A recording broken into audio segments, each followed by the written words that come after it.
from traveling spins or spins in place, but it has the most impressive, satisfying, and contrasting effect after stationary spins because it's more abrupt. So we're going to use side basic spins to work on this today. And the first thing we're going to focus on is squeezing the legs together when we spin.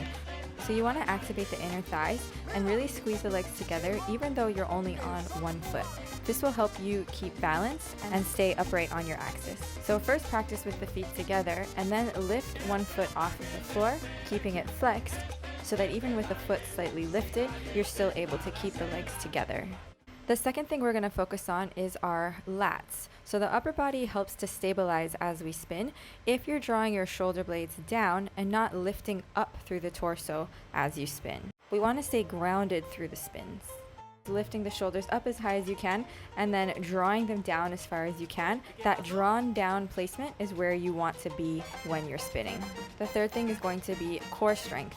So in order to activate the core, you need to have a neutral spine and not be overarched in the back. If you start to overarch, then you're going to lose the connection through the core, which will cause you to lose your stability. So pull your belly button in towards your spine.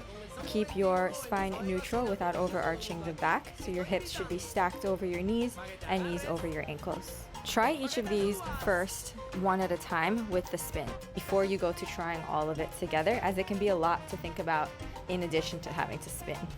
And then keep working on those spins as you start to incorporate the different elements together, going to a hard stop on each one, since that's what we're working on right now. Try these exercises with one spin first, and then as you start to feel like you're getting more comfortable with it, start adding more spins. And then the last thing we're going to talk about for our stopping on a dime spins, which really would be for any types of spins, is our spotting. The more clear, clean, and precise your spotting is, the better your spins are going to be, and the more stable you're going to feel. You can also control the speed of your spins with your spot. So for starters, just turning the head from side to side and take a mental check of how far to the side you can go with each of these. If you feel like you need a little bit more range, then work on the flexibility exercises I will link in the video above that I use for getting flexible in the neck, so your spotting is a little bit easier to do. Next, we're going to work on disassociating the head from the rest of the body. We tend to move first with our head and then follow with the body, and now we're asking our bodies to do something very different. So keep gazing at the front of your room and start to rotate your whole body except for your head and neck. And then at the last second, when you can no longer rotate anymore without moving your neck, you're going to bring the head around quickly to look the other way so that you see nothing in the room except your own eyes.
Sometimes we don't want to come to a hard stop, and instead we want to flow out of the spins into our 5, 6, 7 or our 1, 2, 3.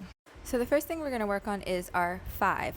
So you're going to take your hip out further to the left to kind of soften the blow of the ending of the spin, and you want to turn out on your right foot at the same time.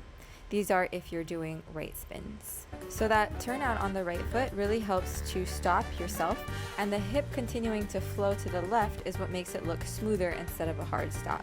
Immediately from the flow of 5, you're going to take that right foot back 6, 7. Again, practice with one spin until you start to feel more confident with it, and then start to increase the number of spins.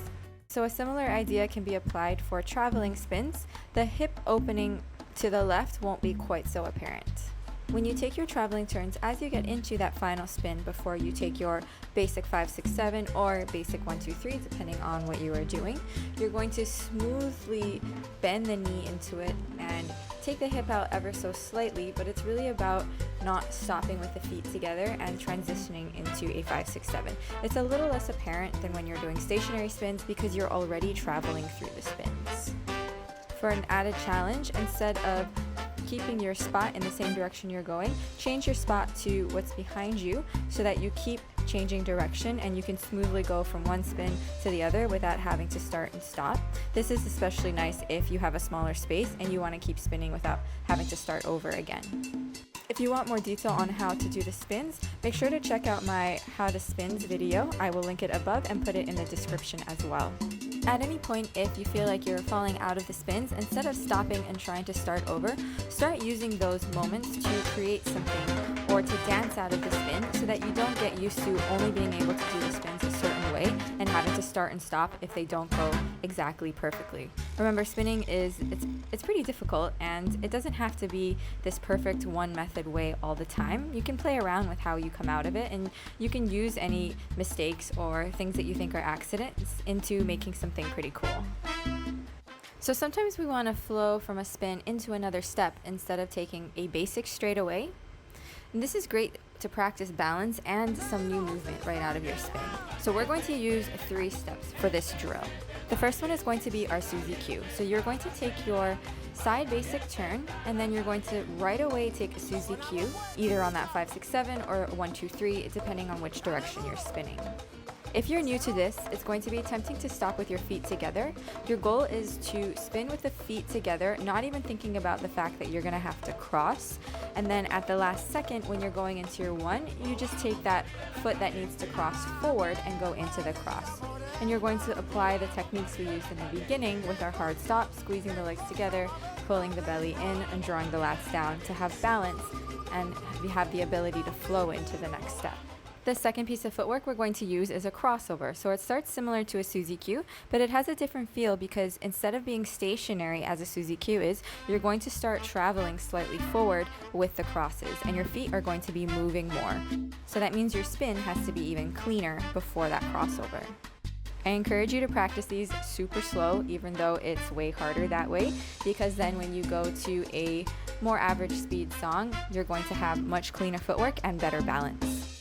And our last step is going to be our side slides. So we're actually going to take this from simple right and left turns instead of our side basic turn. So after you take your right turn, you should be on your right foot spinning on 3. So the goal is to spin cleanly on the right foot, not tap or put that left foot down, and go right away into your slide into the left foot on that 5. Again, practice these super slow, and as you start to speed up, note that because you're rotating on 3, you may not slide as much as if you were just taking a side slide from a basic, and that's totally okay.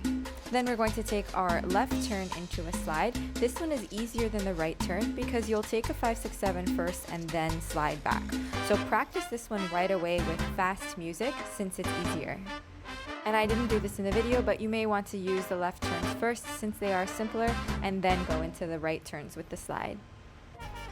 Happy practicing, guys. As always, if you have ideas or things you want to work on, feel free to message me or make a comment down below, and I'll see you in the next video.